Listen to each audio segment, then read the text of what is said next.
Hello people, Lek here, coming to you from deep in the heart of Texas.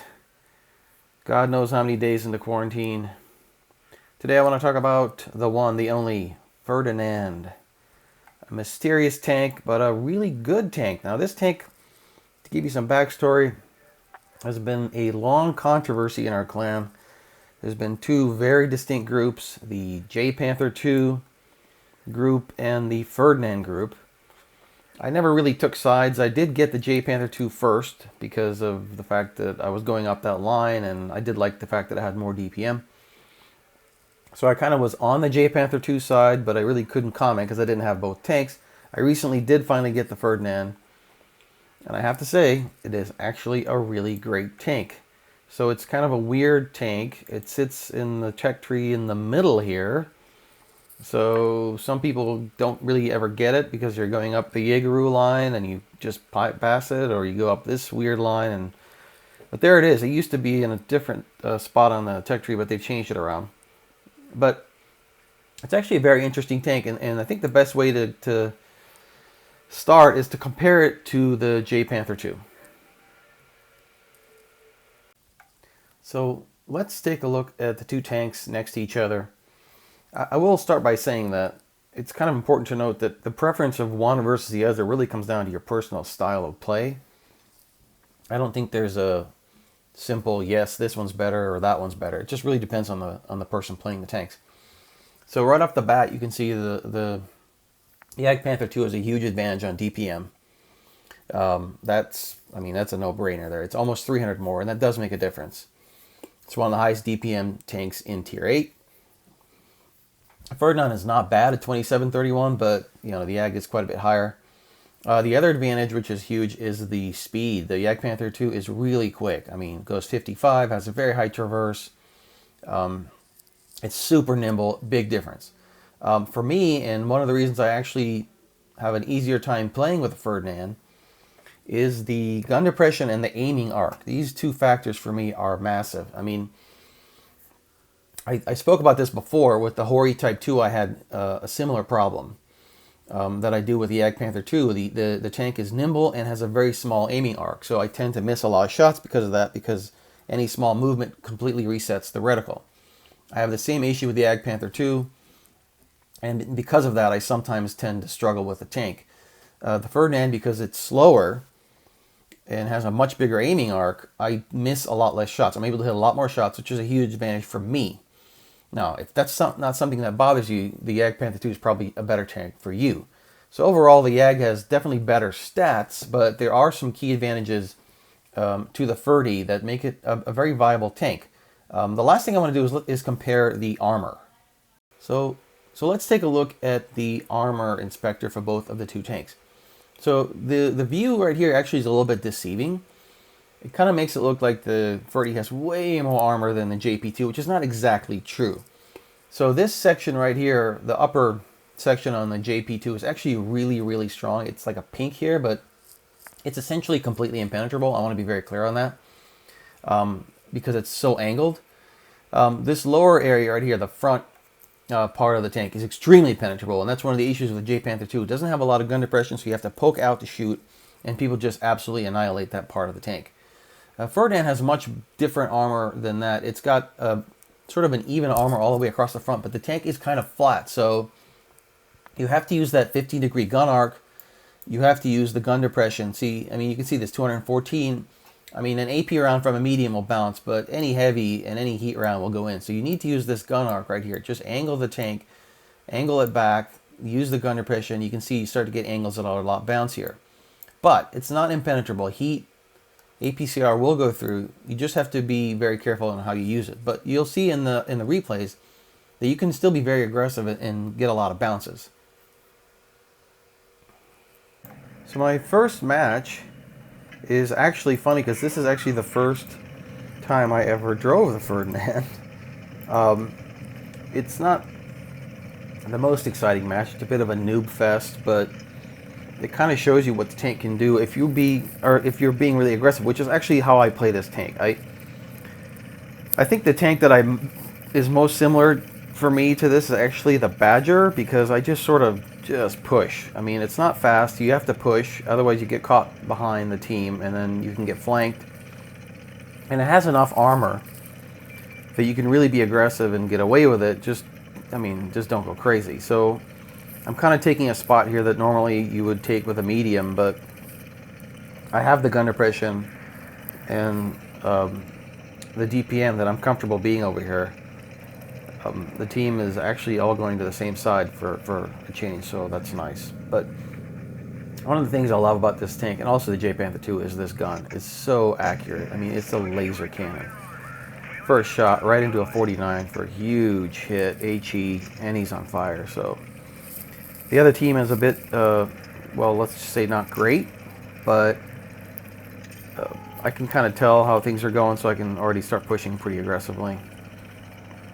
But yeah, the gun is so accurate. I mean, it's a laser cannon, which is really nice. I mean, that's the other advantage of the Ferdinand. So the dispersion is on the move is very low, and the tank isn't that fast. So I just took a shot into the Tiger at full speed forward and easily hit. And he's already deleted. But yeah, you can get shots off on the move here very, very accurately. The J-Panther 2 does not do that very well. I can see somebody sneaking in the back, HTC. So I pushed a little too far here, but I know I have a second to get one more shot off before I have to get out of there. So pop one into this Tankenstein and get out of here. And I know that facing the HTC, I can probably bounce most of his shots, because that gun does not have a very high pen. Not really sure what the guy's doing here. I guess he's scared of something. But so I've taken up a very aggressive position on the flank, and I'm just sort of backing up a little bit because I pushed a little bit too far forward, which happens. But the tank is quick enough that you can get out of a situation. It's not a complete slug. And now I'm being rushed on by a bunch of tanks, but the one I'm really nervous about is the prototype, but he's not looking at me, so I want to clear him as soon as possible, because I know the Lycan will have a very hard time penetrating the front of my tank. Prototype is done now. And then the Lycan has got a lot of hit points, but like I said, I'm not worried about it. I mean, you've got Cheeto, can't really penetrate my front. I'm up on the hill, I'm angled. Of course, students say that the Lycan penetrates, but I feel like I've got way more DPM than him, and I can really take him. And I'm using the gun arc now. You see, I'm behind a building, and I can actually use the gun arc to side scrape. This thing can actually side scrape. It's got plenty of armor. Cheeto poking way too far. Merry Christmas. See you later. And yeah, with the 15-degree gun arc, you can side scrape.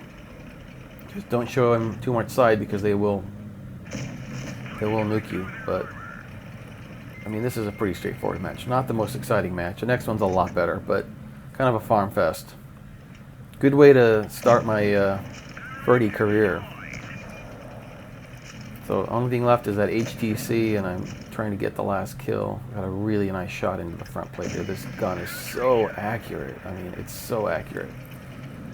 And I kind of feel, I can't get mad about this. Somebody stole a kill from me, because I've done that 1,000 times, but still I would have liked to get the 5,000 damage.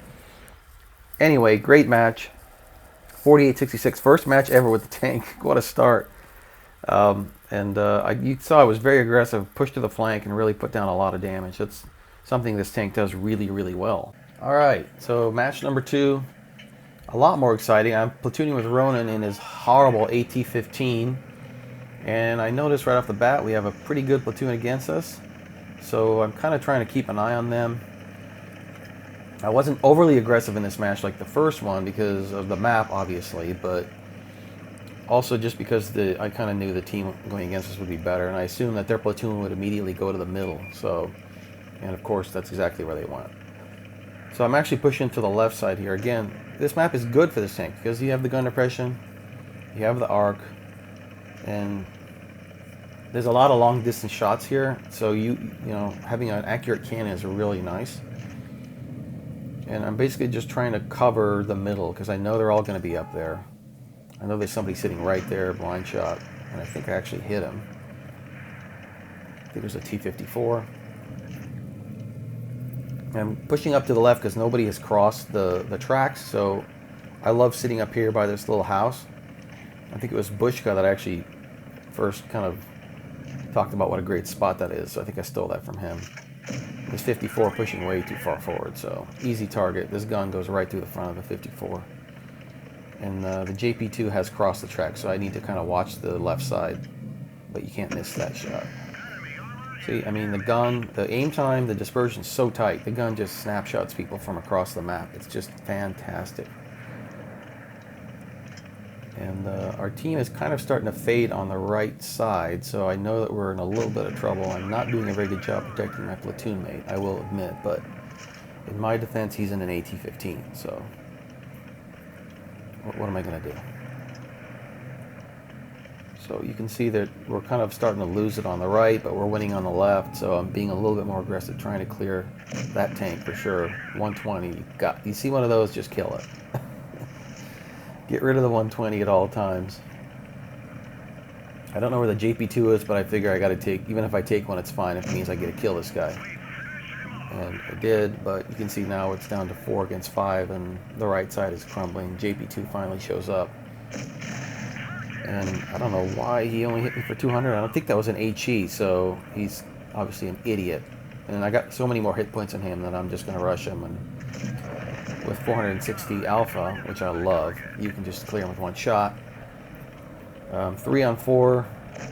Ronin's in a pile of shit mess there with that Progetto, so I'm running over to try to help. When I say running over, 30 kilometers an hour. Not exactly flying over there, but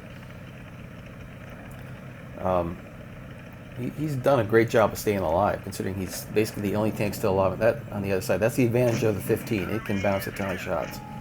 He's being rushed by some dumbass without camo in a tier 9 gold tank. Welcome to the world of tank splits circa 2020. And he's cleared easily. So now we're actually in decent shape, but we're just running out of tanks. The 120 is stuck in a terrible spot, but I know both their guys are basically out of hit points. So at this point, I've saved all my hit points. It was Bushka always preaching that all over the years. Save your hit points for the end. Save your hit points for the end. It's so true. I've only taken one hit. They're all one shots. I can be super aggressive. I tried an HE spam on the 26. Did not work. And now I've got to focus this Progetto. He's the faster tank. Got to get him first. Using the 120 as bait works perfectly. And now I've got 1,170 hit points. He's got less than 100, so I can be really aggressive. I don't care if he hits me a couple times because the alpha on that tank's not that high. And this is where I love the Ferdi and having the gun depression. I am not trying to get fancy. I'm just driving up on this guy. He can't run. It's too slow. And I just roll up, kill him, game over. Piece of cake. So that was a fun match. Tank's very strong. The cannon's incredible. And I think the Ferdinand is a really great tank. Is it better than J Panther 2? I don't think so. It really depends on your style, but it is a good tank, and it's definitely worth getting if you're looking for a great tier ATD. I would definitely get it. Hope you enjoyed the review and the replays, and please subscribe to the channel.